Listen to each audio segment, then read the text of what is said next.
esteja convosco. Ele está no meio de nós. Proclamação do Evangelho de Jesus Cristo segundo Mateus.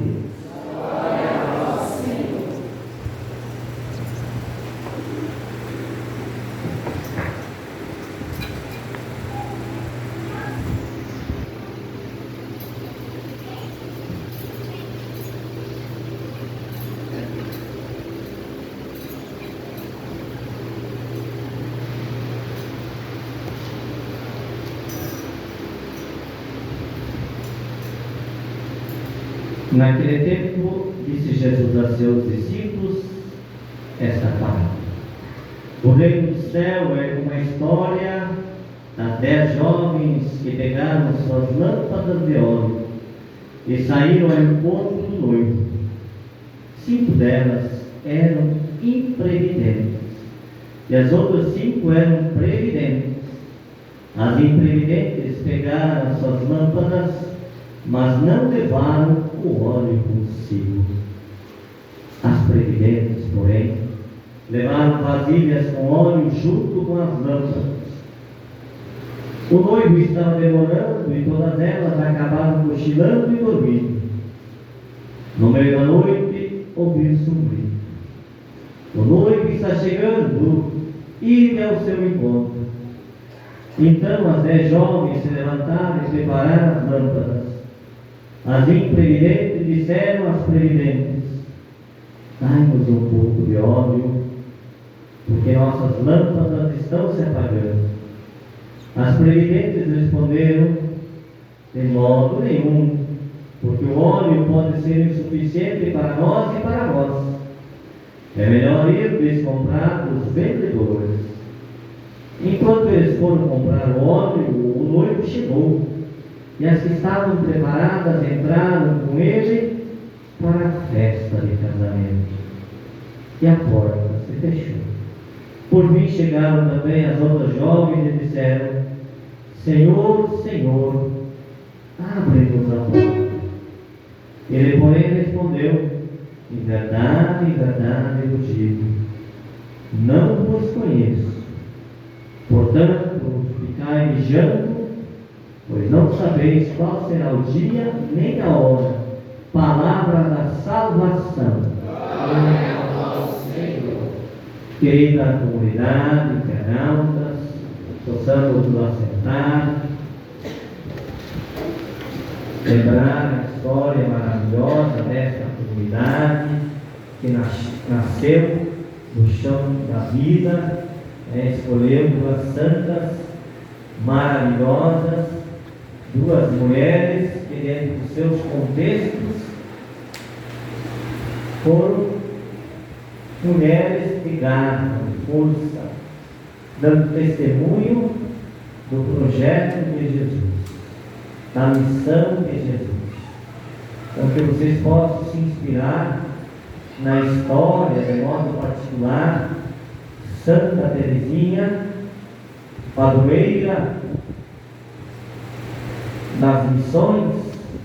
Nós somos uma congregação missionária, então, portanto, também nós prezamos, cultivamos isso como missão nossa. Ao entrar na Sagrada Família, quem não quer ser missionário precisa procurar um diocesano, porque nós, além de sermos transferidos, temos essa característica de ser missionário do Pai.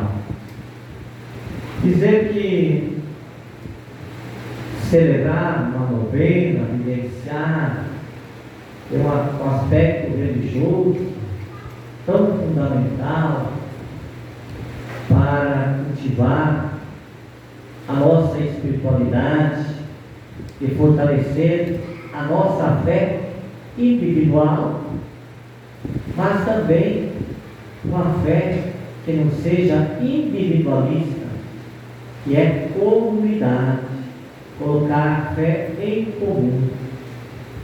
Então, é muito maravilhoso poder compartilhar. Claro que teve um momento festivo, das barraquinhas, para conversar, dialogar e encontrar os amigos. Tudo isso diz a primeira leitura quando nós descobrimos a sabedoria divina. A sabedoria não se opõe ao conhecimento e nem o conhecimento se opõe à sabedoria. Se vamos olhar quantos conhecimentos nós herdamos, olha que maravilhoso ver um texto de mais de 3.000 anos que ecoa em nosso ouvido e o nosso coração arde para também sermos missionários. Não é maravilhoso? Se fosse só conhecimento, talvez se perderia, como tantos outros livros, tratados teológicos ou filosóficos. Mas não podemos deixar de mencionar que nós herdamos muita sabedoria dos povos tradicionais, antigos, e foram conhecendo a vida, o mundo, as relações, optaram em viver em comunidade, em pequenas tribos, agora nas grandes cidades, com suas dificuldades. Desde os pequenos feitos, que hoje para nós é tão fácil, né? Se vamos olhar no microfone, se vamos olhar esse espaço, a energia, ou a luz, tudo isso vem do conhecimento humano e nós evoluímos. Mas o que o autor está dizendo, meus irmãos, é ver além de conhecer, é fazer a experiência do sabor. Sabedoria, sabor, ela vem com o tempo. Quando nós olhamos para uma tradição, ficamos encantados, olhamos para a história do bairro, da comunidade e falamos que isso é divino. Não é só humano, é divino. Pessoas que se doaram, pessoas que testemunharam, batalharam e tiveram a escola. E mais ainda, o autor está dizendo que a divindade de Deus está no meu ser. Isso dá uma diferença tremenda. Eu já falei e repito sempre. Quando nós pensamos que Deus habita em nós, o nosso corpo é sagrado, ele é santificado para viver a boa notícia do Evangelho. Não é isso? Cada um é diferente. E na diferença é que nós construímos a humanização ou a socialização humana, que tem muitas dificuldades nos dias atuais. E que talvez temos que voltar um pouco ao passado, não para regredir, mas para evoluir, e dizer que o essencial é ver que não basta somente conhecer. Temos que fazer a experiência divina do próprio conhecimento humano, porque é Ele que nos deu a inteligência. E hoje, a inteligência, o conhecimento, muitas vezes é usado de forma errada, não para promover a bondade de Deus, mas para dividir uma sociedade que poderia ser mais humanizada. E aí vem o Evangelho, que fala diretamente, talvez, para o nosso contexto. Prevenir, previdentes, imprevidentes. No mundo tão maravilhoso e contraditório, no mundo encantador, por outro lado, muitas pessoas sofrendo. Mas isso é outra reflexão que um dia a gente pode fazer. Por que essa contradição? Será que nós não estamos fazendo a experiência da sabedoria divina? O que eu quero ajudar a pensar mostrar nessa noite. Se o óleo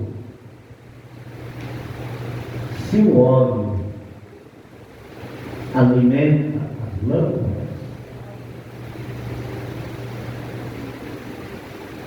o que alimenta a sua fé?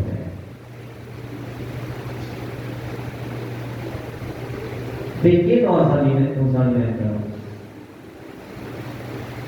Do que você se alimenta diariamente? Para deixar essa chama que é a vida acesa. Um ser humano não morto, mas um ser humano vivo, que se encanta por viver, que se tem uma dificuldade, ele vai buscar a inspiração divina. A palavra, a Eucaristia, e a comunidade, e a família, e a tecnologia para resolver o seu problema. O que alimenta a sua fé?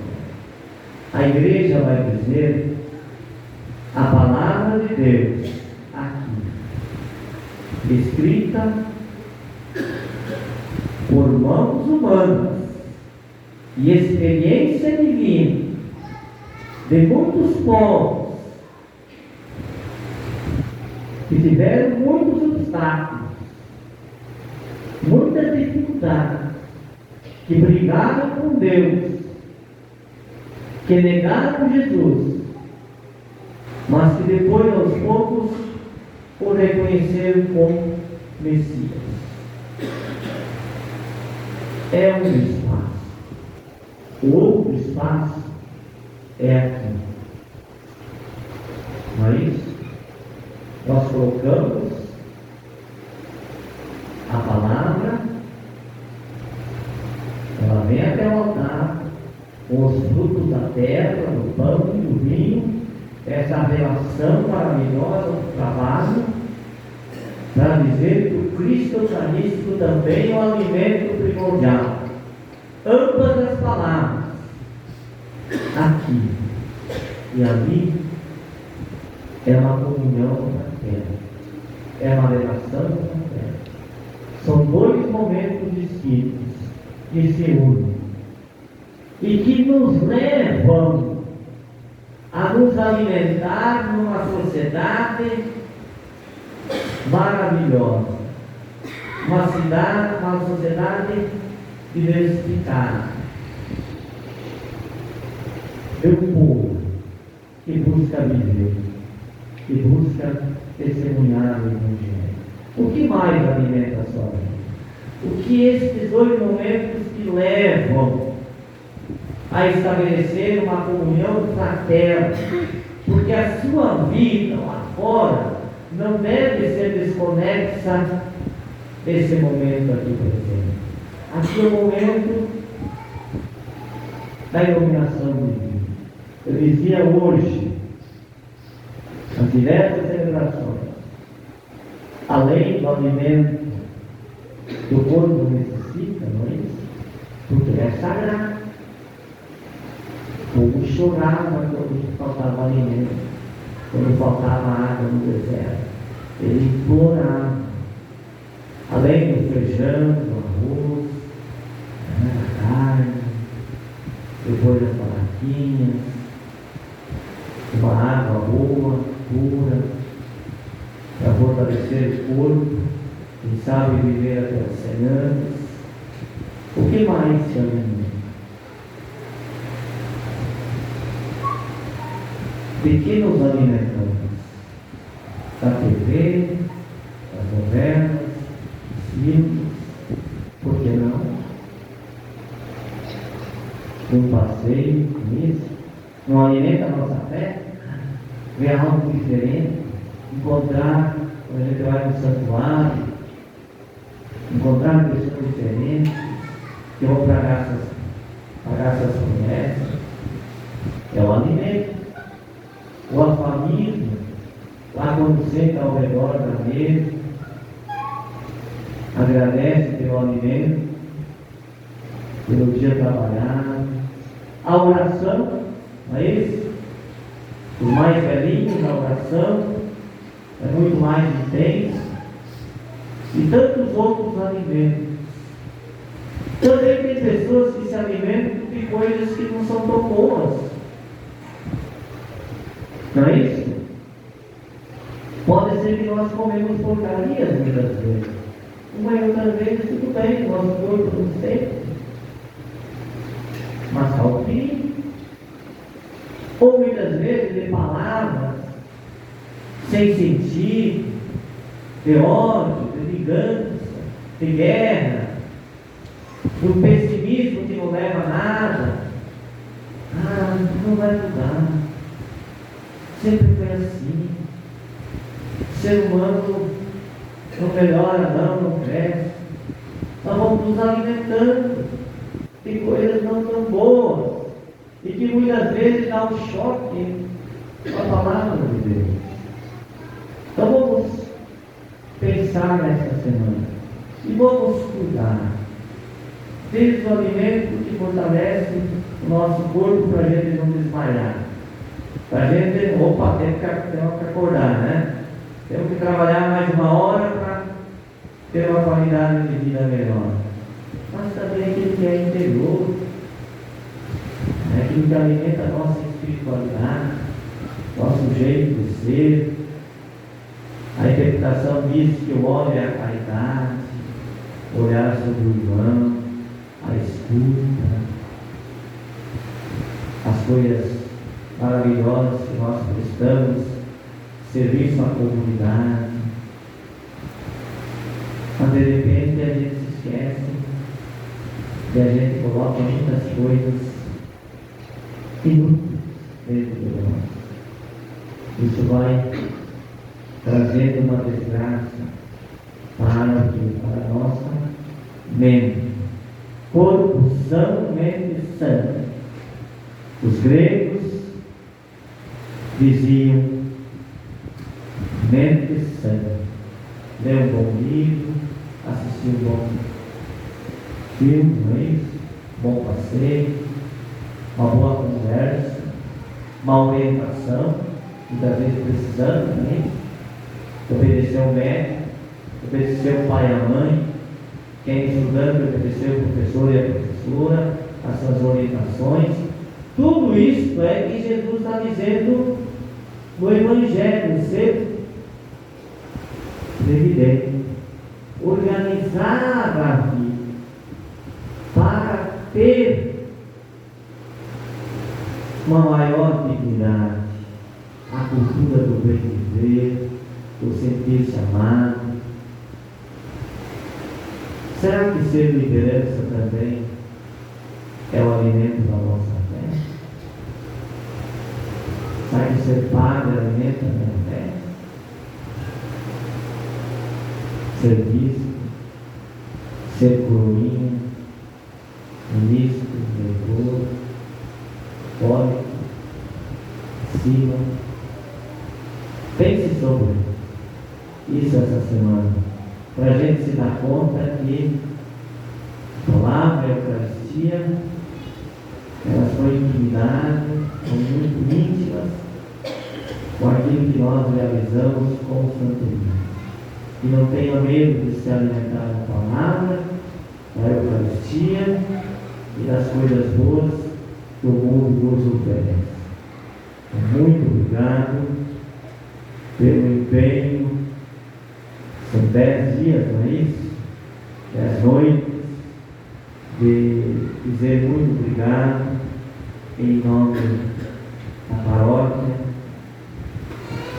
pela disponibilidade, pelo apoio e pelo fortalecimento desta comunidade para viver a dinâmica do Evangelho. Que assim seja, creio em Deus Pai Todo-Poderoso,